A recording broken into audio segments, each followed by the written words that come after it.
नमस्कार, मैं हूं भूपेन साहू। आप देख रहे हैं प्रखर टीवी।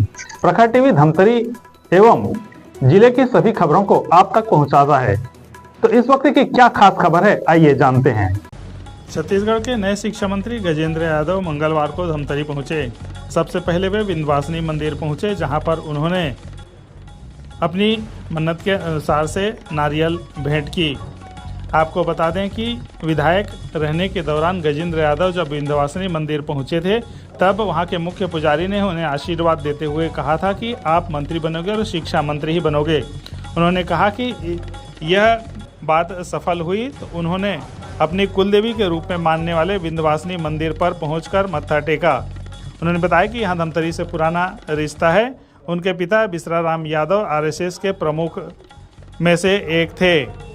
धमतरी से कई लोगों से उनका व्यक्तिगत संबंध भी है। इसके बाद वे रेस्ट हाउस पहुंचे, जहां पर पत्रकारों और भाजपा कार्यकर्ताओं से मुलाकात की। इस दौरान विभिन्न सवालों का जवाब देते हुए उन्होंने बताया कि शिक्षा नीति में बदलाव किया जाएगा। मनमोहन सरकार में कपिल सिब्बल ने जो शिक्षा नीति लाई थी, उसे परिवर्तन किया जा रहा है। उन्होंने कहा कि एक संवर्ग के प्रिंसिपल की पदोन्नति हो चुकी है और एक संवर्ग का और किया जाएगा।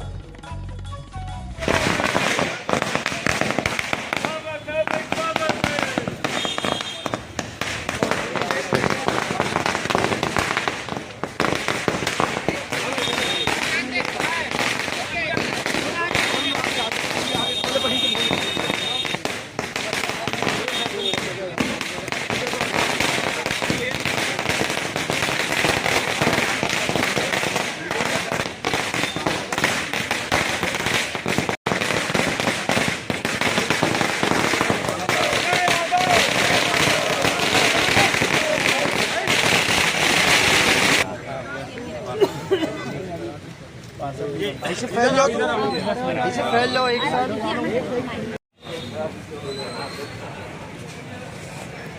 सामने से टमाटर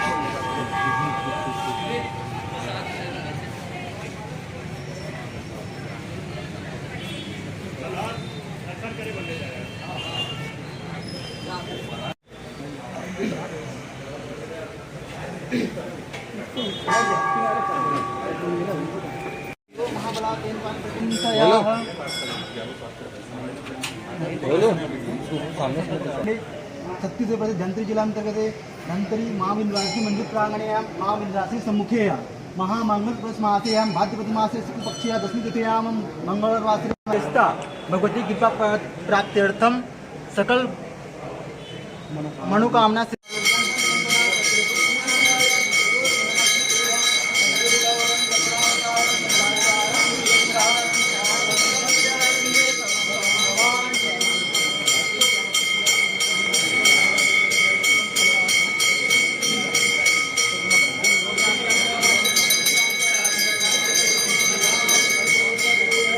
मन्नत थी, आपकी मन्नत थी यहाँ पर।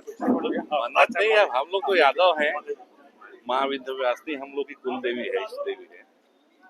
और मन में था ही धमतरी आना। एक दिन संयोग से विधायक के नाते जब मैं आया था, तो यहाँ के जो पंडित जी ने कहा कि आप मंत्री बन के जरूर आएंगे, यहाँ शिक्षा मंत्री बनेंगे, ऐसा। तो मन में था कि चलो किसी ने बहुत दिल से आशीर्वाद दिया है तो वहाँ जाए।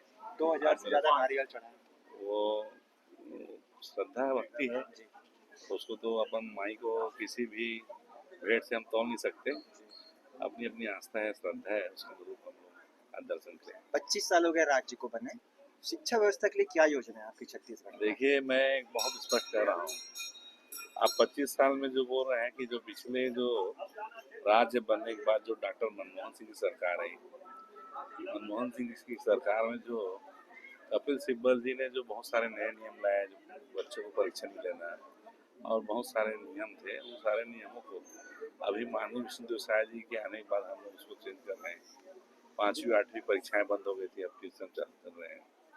जो पुराने पद्धति थी, उसमें हम लोग पहाड़ा याद करना, ख ये सब आजकल के बच्चे छूटते जा रहे हैं। वापस हम लोग पुरानी परंपरा को चालू करेंगे। वही परंपरा आज देश को सिरमौर पूरे विश्व में सबसे ज़्यादा IAS IPS जो देश को देने वाला सरकारी स्कूल ही है। तो इस पद्धति को हम 12 खाड़ी जो पद्धति बोलते हैं प्राइमरी में हम वापस फिर से चालू कर रहे हैं।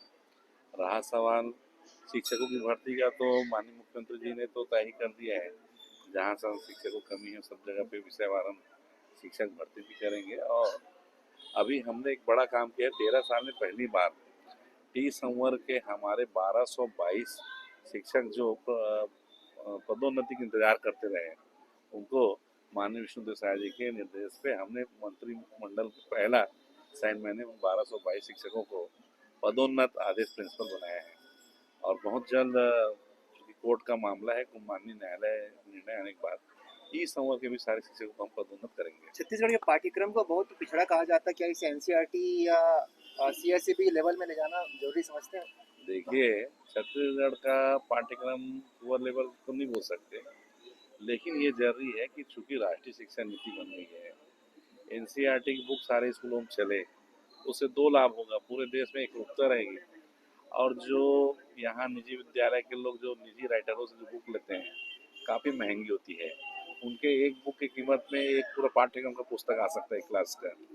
तो हम लोग सारे लोगों को अभी निर्देश दिए हैं कि आप नए सत्र से जब स्कूल चालू हो तो जो एनसीईआरटी छपित जो बुक है उनको यहाँ प्रचलन में लाएं। और हम लोग ऐसा तय कर रहे हैं कि जो बहुत से स्पेशल स्कूल है, डीएवी पब्लिक स्कूल जो हमारे डॉक्टर रमन सरकार ने जो लिया है, उस समय का जो स्कूल है, सेजस है, पीएम श्री है, हम कोशिश करेंगे धीरे धीरे करके सारे स्कूलों को सीबीएसई पैटर्न में लाएंगे, जिससे जो हमारे बच्चे नीट, जेईई और विभिन्न प्रकार के कॉम्पिटिटिव एग्जाम जो होता है उसमें उनको बहुत आसानी रहे। विंध्यवासिनी माता में आपकी आस्था है, आप यहाँ दर्शन करने हैं, लेकिन यहाँ जब आपका वीडियो बना रहे थे कुछ पत्रकार, तो आपके कुछ लोगों ने उनका मोबाइल छीनने की और रोकने की कोशिश की है। नहीं, हमने तो मना किया ऐसा किसी को, बोला जो जिसकी इच्छा है वो सब खींच सकते हैं। कोई वीडियो और ऑडियो दोनों में आया छीनने वाला नहीं, अब वो कोई बोला होगा, मैं तो नहीं बोला, मैं तो सुना तो मैं तुरंत बोला कि कितने दो करके। तो ये थी अब तक की खबरें।